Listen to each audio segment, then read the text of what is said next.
News 18 India युद्धे कदम उठाए हैं जिसका परिणाम आज दुनिया देख रही है।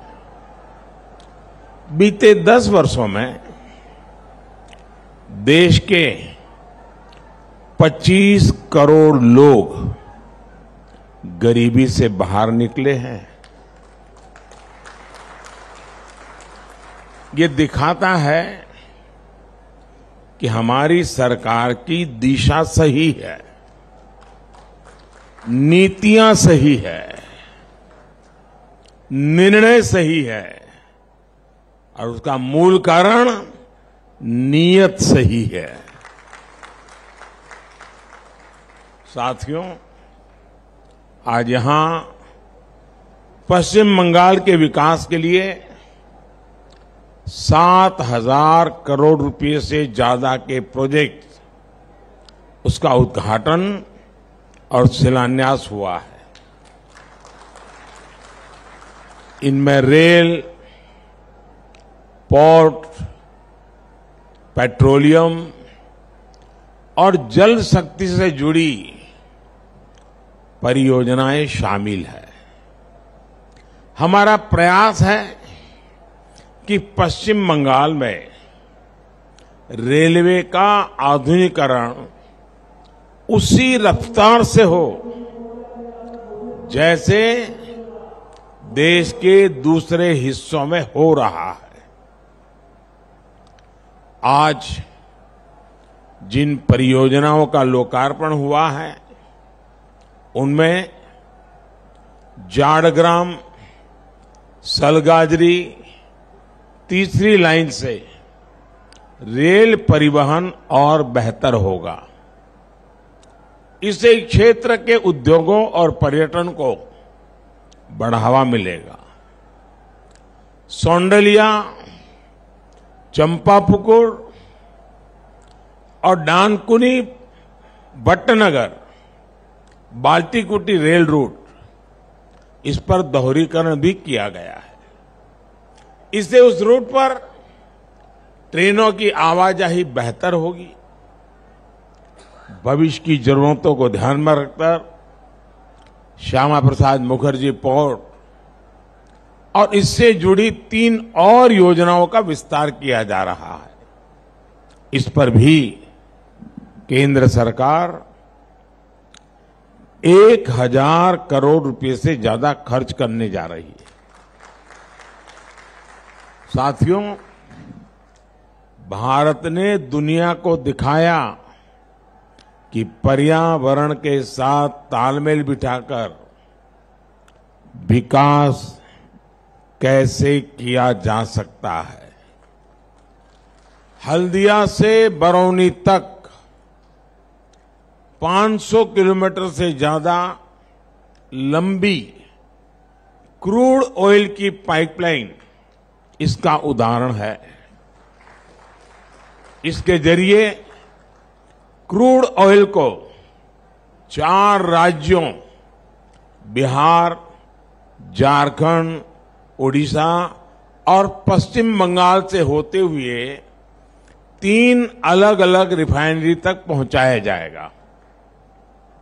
इससे खर्च भी कम होगा और पर्यावरण सुरक्षा से जुड़ी चिंताएं भी कम होगी। आज जो पश्चिम मेदिनीपुर में एलपीजी बॉटलिंग प्लांट शुरू हुआ है उसका लाभ 7 जिलों को होगा। इससे यहां एलपीजी की मांग को पूरा करने में मदद मिलेगी और साथ साथ नौजवानों के लिए रोजगार के अनेक नए अवसर भी बनेंगे। आज हुगली नदी के प्रदूषण को कम करने के उद्देश्य से सीवेज ट्रीटमेंट प्लांट को भी शुरू किया जा रहा है। इसका भी फायदा हावड़ा, कमरहाटी और बारानगर के क्षेत्र में रहने वाले लाखों लोगों को होगा। साथियों, किसी भी राज्य में इंफ्रास्ट्रक्चर का एक प्रोजेक्ट शुरू होता है तो वहां के लोगों के लिए आगे बढ़ने के कई रास्ते तैयार हो जाते हैं। भारत सरकार ने इस साल पश्चिम बंगाल में रेलवे के विकास के लिए 13,000 करोड़ रुपए से ज्यादा का बजट दिया है। 13,000 करोड़। ये राशि 2014 से पहले की तुलना में 3 गुना से भी अधिक है। हमारा प्रयास है कि यहां रेल लाइनों का इलेक्ट्रिफिकेशन, यात्री सुविधाओं का विस्तार और रेलवे स्टेशनों का पुनर्विकास तेज गति से हो।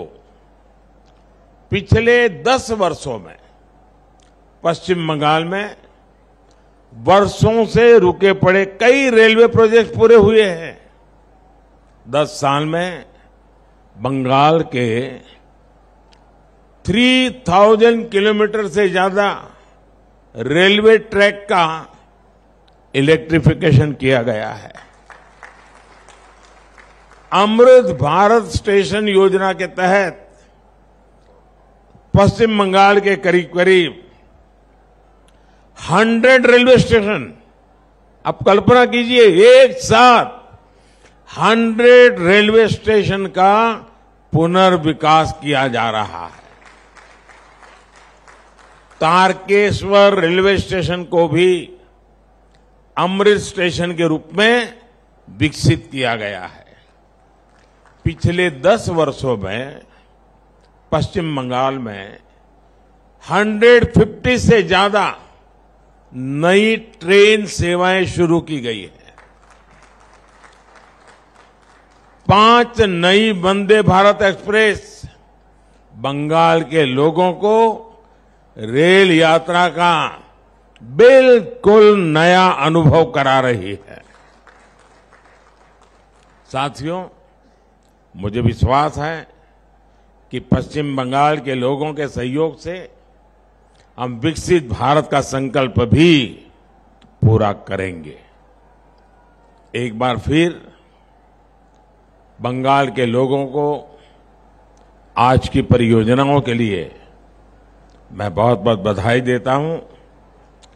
ये सरकारी कार्यक्रम अब यहां समाप्त होगा और मैं 10 मिनट के भीतर भीतर खुले मैदान में जा रहा हूं।